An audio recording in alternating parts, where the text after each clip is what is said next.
Hey, Rob here. Thanks for watching.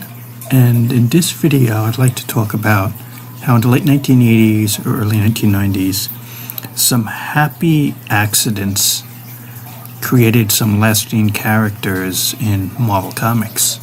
And what I mean by that is, it seems, at least for me, and I don't know the behind the scenes really, but reading the books then, it seems like situations happened where a character was never originally planned, but then the pieces kind of came together and it made a new character who was usually a copy of someone else, but in their own right, they lasted and they're still around. And while they're not as good as the original hero and are similar, there's something unique about them. One of them is War Machine, James Rhodes. See, James Rhodes was always a supporting character, and during Secret Wars and in early Iron Man issues there in the 80s, he wore the costume temporarily. He was Iron Man, in the armor, using the suit, as Iron Man was not, dealing with his own problems. So he was a replacement Iron Man. Anyway, in the 90s, Tony Stark faked dying to go into a suspended animation state to help repair himself, his body that was breaking down. But before then, there was a storyline where Iron Man wore what would later be called the War Machine armor. He wore this gray armor to fight the bad guys. And it was a unique design, it was a new look, it was sleek, it was just so different than other Iron Man armors. Just the visual, the look. And in one cover, instead of Iron Man, they wrote War Machine. And I don't think it was meant to call him War Machine. It was called a cover copy, just like something exciting, something to add over it. Like, this is a war, something like that. It was just something you'd write on a cover, just for the heck of it, to grab attention. And then Tony Stark wore that armor. Also around then, since James Rhodes was replacing Iron Man, who he thought had died, and was taking over the Iron Man role, Tony Stark eventually returned in the Iron Man role, the red and gold. But then the logical thing was, this armor he had, the gray one that looked so nice, it was just such a unique design.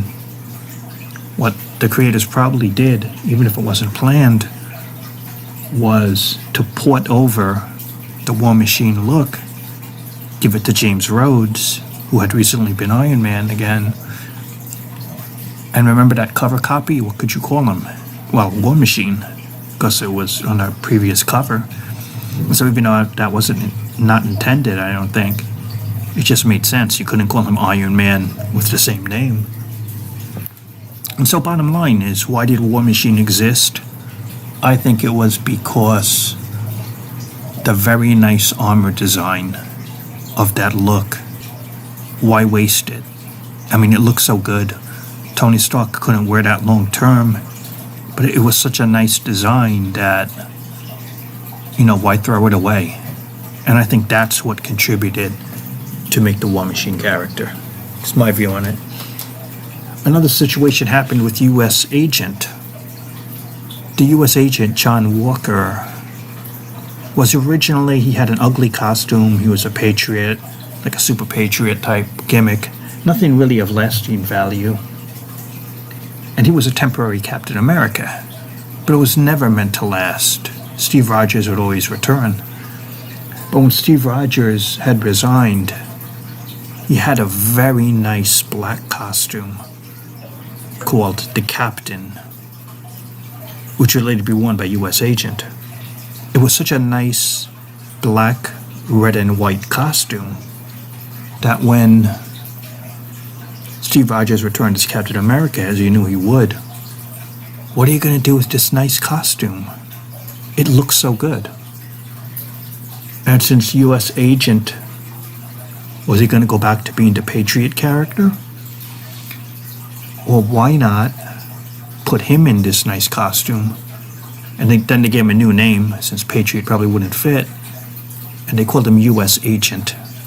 Still not a great name. I never saw that name was really great. You see how these happy accidents happened? I think War Machine only existed because Iron Man had that nice great costume first. And it was like, why waste it? And the same with the U.S. Agent. Steve Rogers, called the Captain, had this nice black, red, and white costume. And it looked so good. Why throw that design away? And I think that's why the U.S. Agent exists. Maybe John Walker would have been back to his Patriot role or something else. But I don't think he was planned to be U.S. Agent. I think it was just to keep that costume design around. And then kind of worked its way through happy incidents to, okay, give it to John Walker, since what are you going to do with him? And then that's how U.S. Agent was born. Basically, a nice costume design is why he stayed around. It's just my view on it. You look at the messy creation of Venom, and it was kind of just like another happy accident of pieces that went together, that were never originally planned, but in a shared universe, it just sort of worked its way into making him. First, there was the famous fan letter idea for Spider-Man to have a black costume, but that was it. It wasn't saying it was a symbiote, it wasn't saying it was a black and white costume, it was just saying, Spider-Man would be nice in a black costume. And the fan suggestion, that was it. And then you had the Secret Wars. And I believe it was Mike Zeck. Even though is there some controversy there? I'm not sure. Mike Zeck had the black and white costume, which is the black costume for Spider-Man, the symbiote look. But originally it was red, the spider, so it was going to be black and red. But the black and white just, for whatever reason, however it ended up that way, came out well, okay? And then it was revealed, and again, that was the plan, that it was going to be alive. It was a living entity. And then Spider-Man had it removed because it was going to bond with him, be like permanently part of him. And so the costume was captured, Fantastic Four studied, and thrown away. I think that was it for the black costume. But it was so nice that they brought the costume back as a regular cloth costume for Spider-Man to wear. Anyway, the symbiote thing, it just would appear once in a while as a villain trying to take Peter Parker back, to take him over. And then the logic, probably of Michelini, was, okay, this symbiote thing is out there, right? What if it bonded with another human? And it could be a bad guy who hates Spider-Man as well, the human, and both of them combined. That's when Todd McFarlane comes in. As he had stated, he never knew there was a human underneath the Venom costume. Had he known, he would have designed something differently.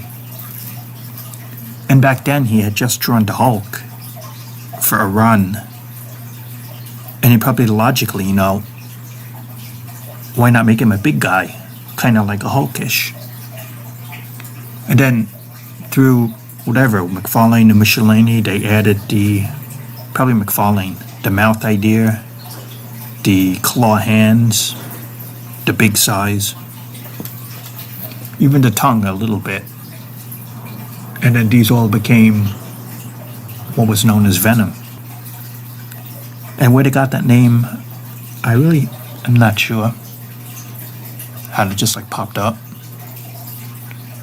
But you see how all the elements kind of just randomly one built upon the other. But it was never planned from the beginning when he had that black costume, Spider-Man. Just kind of like happily all worked out. This is an update to the video as I was making it. Also, remember, and it was just a storyline that was foolish. The Identity Crisis 1990s story, when Spider-Man wore 4 different costumes, and they eventually became the Slingers. Remember, he had 4 different looks that were totally different, in a storyline that made no sense. And the only reason they honestly became the Slingers is probably because someone at Marvel said, you know, you had 4 different costumes, and some of them looked pretty nice, 4 different unique names. Why waste it if it was supposed to be Peter Parker under it? Why not just give it to someone else? And I think the costumes are what sold it, because the 4 different looks just look pretty cool, and they just made it a team. That's the only reason the Slingers team existed. And you know what it is? The costume does make the man. Because honestly, when you look at whether it be the comic book designers or the movie designers and stuff, if you have a good look, sometimes that's all you need to get over, and it makes things much easier to get over than if you look bad. And I'm talking colors, I'm talking costume designs. Remember, originally Boba Fett was supposed to be an all-white trooper, and that would have looked cool, okay? But when you look at the Boba Fett we know with all those colors and the battle damage, it made him like such a cool looking character. And then just think about all the characters who look terrible costume-wise. And you know, there's a reason why they're not popular or they get laughed at. It's because their costumes don't look cool. And sometimes it just takes a little different color combination, a little bit of a change here or there to make a bad costume much better. You know, there's different degrees. Anyway, that's my thoughts on it. Let me know what you think. Thanks for watching. Subscribe if you haven't, and I'll talk to you later.